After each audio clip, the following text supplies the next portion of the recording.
Hello. Like all good stories, this one starts with two guys, no money, and a futon. We found ourselves sleeping on a futon and a couch, two couches to be precise. We found ourselves in Aspen, Colorado in February, and we were out there visiting ESPN and the X Games because we were working on this bid, and we thought, hey, let's go out to Colorado, spend some good time with the ESPN team, and see what they think. So we gave them a pitch, and they liked what they heard, and we invited them to come do a little preliminary tour in Detroit. And so 2 weeks later, they found themselves in Detroit, and we had curated this tour to go through the whole city, and planning minute by minute, and we had our break at lunch. So these two ESPN officials, Tim and Dean, we were separated from this larger group. Now we had organized this. We had brought in city stakeholders. You know, we had the tourism bureau and different companies and other leaders sort of all getting together for this power broker lunch, right? It was like we're gonna just bring them at the table and we're gonna tell them it needs to be in Detroit, right? But the group had gotten separated a little bit, and at this point it was just Garrett and I, and we were standing at the elevator with Tim and Dean, the two ESPN officials, and they looked us in the face and they said, guys, you're really nice, good guys, love your energy. But to be frank, the real reason we're here is to figure out if this whole X Games bid that everyone's talking about, what you're trying to do, to see if it's real.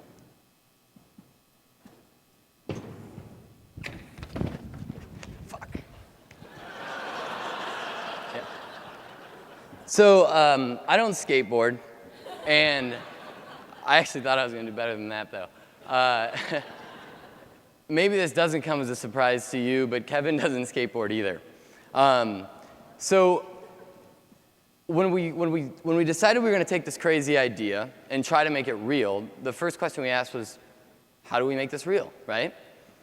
Where do we start? Well, we had to start with a simple statement, and that statement was, we don't skateboard, right? Transparency. We had to be transparent. What did this actually look like? I remember I think it was probably the first day I moved to Detroit from Chicago to work on this. And we got an email from ESPN. They were like, hey, this is the press release we're going to put out. It's got all your competitors. We hadn't seen the list, so we were expecting to open it up, maybe like Tulsa, maybe like Fargo, I don't know. Maybe Grand Rapids. Who knows who's bidding on this, right? Well, we open it up, first name on the list. I just moved here from Chicago. Chicago. Bid entity, Chicago Sports Commission. Second name on the list, Austin. Bid entity, Circuit of the Americas. Third was like New Orleans Tourism Bureau. Detroit, Action Sports Detroit. Yeah. $50 I remember we were like, hey, this is cool. This is going to go in the papers. Everyone's going to know Detroit's actually bidding on the X Games. But I remember what I was really thinking was Chicago. I mean, we have to make sure that the sports commissioner in Chicago, who just finished his $40 million Olympic bid and lost, doesn't know that his competition in Detroit is two guys who have no experience in event management, procurement, production, no experience putting any bid together, and they're his competition. We need to make sure he doesn't know that, right? And then we went back. We don't skateboard. Transparency. And I remember taking a picture, cell phone, picture of the screen, our competition, putting it on our Facebook page, and going, hey guys, Tulsa's not bidding. This is going to be real. We don't know what we're doing. We're going to need help, but let's do this. This was the mentality that we had when we went into funders the first couple weeks. We said, hey, we got a great idea. This is an event that could bring $150 million of economic impact to the city. But more so, what it can do is help us sort of rebrand ourselves to the outside world. The X Games is a global platform. And right now, Detroit has this image problem, right? Where the outside world doesn't know that what's going on here is that people at the grassroots and the top level are saying, we're going to rebuild this city, right? And we saw the X Games as a platform to share that story. So we said, economic impact, rebranding, let's do it, right? And they were like, cool, we're in. What do we need? What do we need? And we were like, we think like $20, $30 million. And they were like, okay, how do the numbers work? Now, if you're going to pitch an investor, you should know what your business model is. We literally were like, we don't know. ESPN hasn't told us yet. We got no idea, but we'll make it work, right? When we went to ESPN and we said, hey, we're going to bid as the city of Detroit. This is perfect brand alignment for your brand that so desperately needs authenticity. And it's great for the city, so come become a part of this revitalization story. They were like, yeah, but isn't there something going on in that city with like money, not having a lot of it? And we were like, yeah, we're bankrupt, totally. And we like to say, beating around the bush. We like to say that we started using the word bankruptcy before it was sexy. And so we told them bankruptcy, your TV shots are gonna have empty buildings.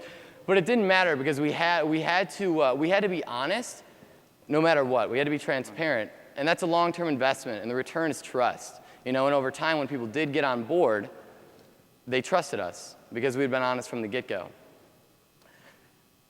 You might be like, hey, Garrett, I'm honest. I'm trying to build this thing or pitch this idea, and I'm telling people my weaknesses, also my strengths, but no one's listening. No one's jumping on board.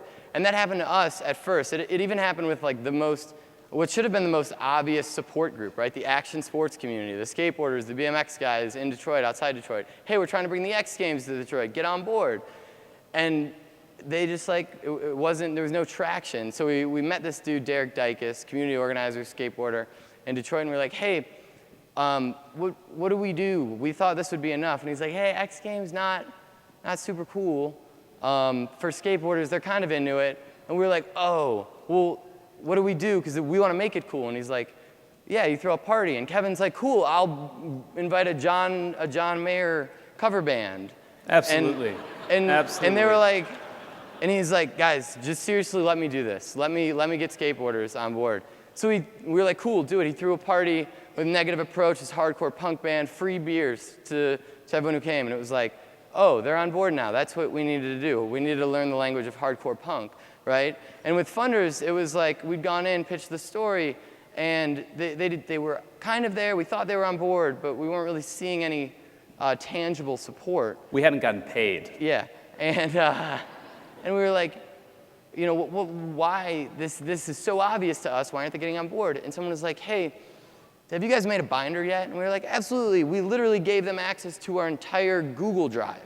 They could see every document we've ever made about the X Games. And she's like, cool, where's your binder? And we were like, what do you mean? And she's like, you need to print a binder. And we were like, printer? We don't have a printer.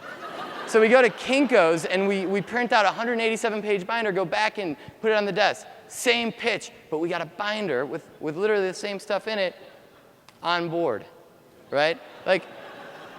Speaking the language matters. Speaking language matters. If you want someone to take on your story as their own, you have to be more than transparent. You have to be transparent in a language they understand. So, right now we've talked about two parts. You got to tell people your story. You got to be honest, be transparent about what you want to do, right? Who you are and what your vision is. Next, you got to make it understandable, right? You got to speak the language with which they speak in their organization, their company, their group, right? You have to come to their level. Because for us, it was about, this whole bid was never really about the X Games. It was about bringing people at the top, resources, capital, right? All of this, all of these organizations, these banks that want to support change, right? They want to rebuild the city. But we saw this huge gulf between the people at the bottom, the grassroots, the people that were coming up with these incredible ideas. And so what we saw the X Games is a place to bring those two worlds together. And so after we had established, understanding, and people understood our story, they were coming together, 2,000 people came out to our first party. Now we could really organize all these people together into a longer vision and plan to win the X Games bid. And that's when we threw this party in Campus Martius. And it was this huge affair, and it was, ESPN told us they were coming this one day, and it was the worst day of the year. It was on a Tuesday after movement, right? That's the worst day of the year. Christmas Day is better than the day after movement. Really, it was that bad. But we kept planning anyways, and we had brought ESPN into town, and we showed them around. There was 15 ESPN officials, and it was a great day, and we had this cocktail party. It rained all day, right? Our hopes for this party were slim to none. But since we had been honest about what we wanted to do, we led with this great vision. We spoke to people in the way that for them to understand it. When we brought that ESPN group to Campus Martius at 9:30 p.m., 5,000 people were there. And our goal with that party was to emotionally slap ESPN in the face. We wanted them to just feel the energy of what we can do when we come together and what we can do when we rally this community together. And that really leads to our last point. When we do these things, when we lead with this big vision, when we speak to people in a way they understand, when we organize those people together, right? This is like an incredible organization. I remember when I first moved downtown, and it was like maybe the second TED, and I didn't know a single soul in the city, and I was living alone in the Park Shelton, and I thought, maybe I should just go. Maybe I should just go and meet people, right? Once we start rallying that, crazy things can happen. But now we're at this great point now where we're doing all these rallies, all these meetups, all these conferences. But now it's time to invest. And that's what the X Games bid was about. It was about saying, hey, this was our vision, this is our plan, and guess what? I'm gonna ask you for $1 million, and then I'm gonna ask you for $1 million, and you for $1 million, and we're gonna double down on this. We're gonna make this real.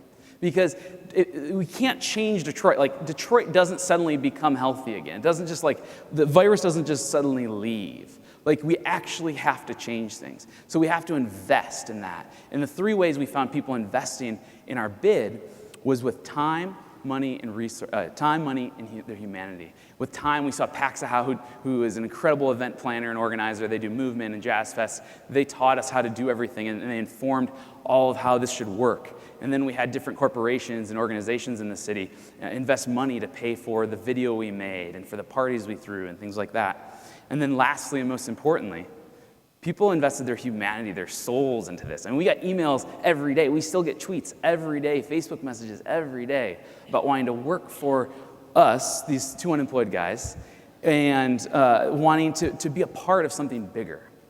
And that's the opportunity that is offered in Detroit, is the opportunity to be a part of something larger.